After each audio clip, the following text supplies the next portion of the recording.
Hey everybody, the purpose of this video is to get you some solutions to this homework about the hot tub and tea tables and filling things up and warming it up and, you know, all kinds of good stuff. Essentially the change of temperature over time. We're going to follow this with another homework next class. But for right now, we'll just deal with this. So what you got here is we filled up with tap water, which is pretty darn cold at my house,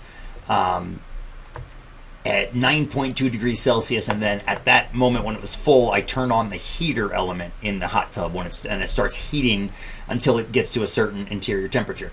So I said, what temperature was the water when I first turned on the hot tub's heater? And you can tell right now, 9.2 degrees Celsius. So if you're wondering what that is as far as 9.2 degrees Celsius in Fahrenheit, I spelled it all wrong, about 48 and a half degrees, which is pretty darn cold. So that's definitely not the kind of thing you want to go jumping into in the middle of the winter.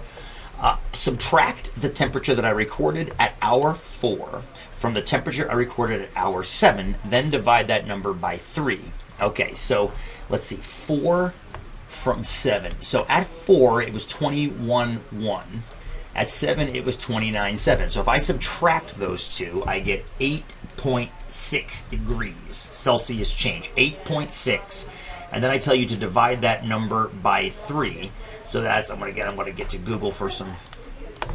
8.6 divided by 3 is about 2.9 degrees Celsius. About 2.9 degrees Celsius, or centigrade if you want to call it that way. And I just tell you here, that number you just calculated is called an average rate of change, and I kind of explain it to you right here about how the AROC smooths out the change in the dependent variable. Okay, how about between 0 and 3 hours? Again, include the unit.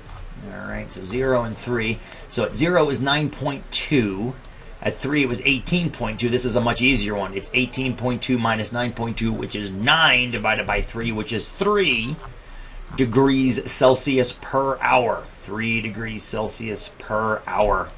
How does that compare? It's about the same. It's a little bit steeper, but it's almost the same. One's 2.9 and one is 3. They're both degrees Celsius.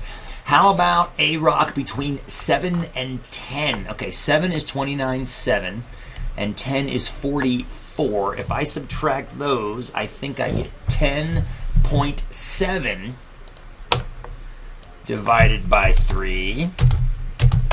So I get about 3.6 degrees Celsius per hour. 3.6 degrees Celsius per hour. All right. I said, how does that compare? And blah, blah, blah. I mean, they're all about the same, right? I mean, you got 3.6, you got 3, you got 2.9. I mean, they're all pretty close.